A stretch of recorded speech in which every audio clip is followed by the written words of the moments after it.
Welcome back to the Stovetop. Recently I attended Thunder on the Prairie 2022. The event had some different corporate sponsors to include Blackout Coffee Company. They provided the coffee that we drank that day. I ended up coming home with a sample bag of their Morning Reaper medium roast, which is not what we had that day, so I'm going to be trying this out for the first time. Now, something to note here on the bag, I mean, it's just a vacuum sealed bag in black and white, Blackout Coffee Company logo at the top, kind of stencil type print. Just says Morning Reaper medium roast, stay on your grind. On the back, it's got brewing instructions and storage instructions, as well as a best by tag. And under brew, it says here, use 1 to 2 tablespoons of ground coffee per 6 fluid ounces of fresh, cold filtered water. So I've got a 12 cup coffee pot. That means that's 60 fluid ounces. That means that's 10 to 20 tablespoons for a pot of coffee. That seems to be a bit excessive to me, so I'm going to go ahead and split the difference and use 15 tablespoons, brew it up, and tell you what I think of it. Alright, let me go ahead and tear off the seal at the top here. And go ahead and open it up. It's already ground. It's kind of a darker brown color than what I'm used to for a medium roast, but it's still light enough that it kind of looks like a medium roast. Smells like coffee. No distinct smell or anything else. I'm going to be using reverse osmosis purified drinking water to brew with, and I've already rinsed the filter with the same water, so time to start.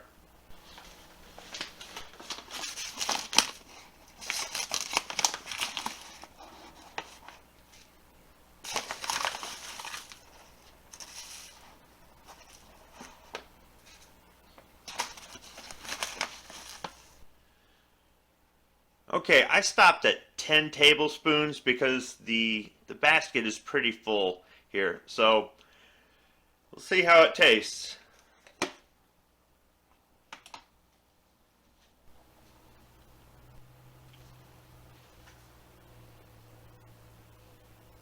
Alright, the coffee's done brewing. Let's go ahead and pour a cup. Yeah, it's kind of a dark brown color, but it still looks like a medium roast.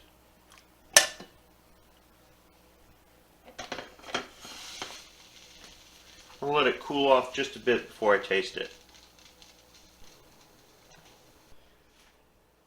Alright, I've given the coffee a little bit more than 3 minutes to cool off. My initial impressions are, well, let's start with the smell. It smells like coffee. It smells like the kind of coffee you'd expect in a break room.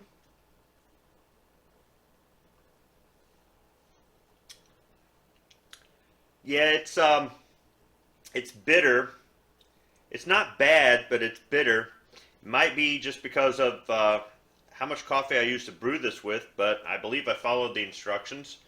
I know in a previous video I ended up taking down. I screwed up the math there, and I didn't use enough coffee. Hopefully in this case I didn't use too much. And let me have a few more cups, and I'll give you my final impressions of it. Alright, I'm on cup 4, 4.5, and my taste buds have woken up.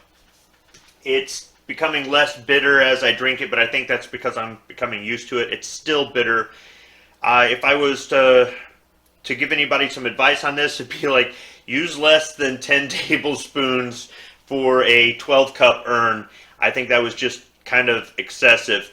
Now, if they're trying to make the coffee strong to wake you up, it's definitely strong. It's not the strongest coffee I've had, but after a cup and a half, I was waking up, and I drink a lot of coffee in the morning to get going. So it's living up to its name.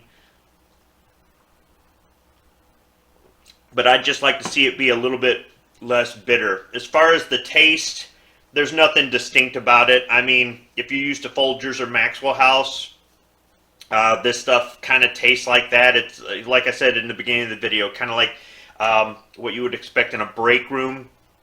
It's not bad at all, but I will say that it's definitely got more kick than Folgers or Maxwell House. So Morning Reaper from Blackout Coffee Company. It's a medium roast. It's not too bad. It's strong, but I just can't recommend following the brewing instructions on the pouch. Thanks for watching.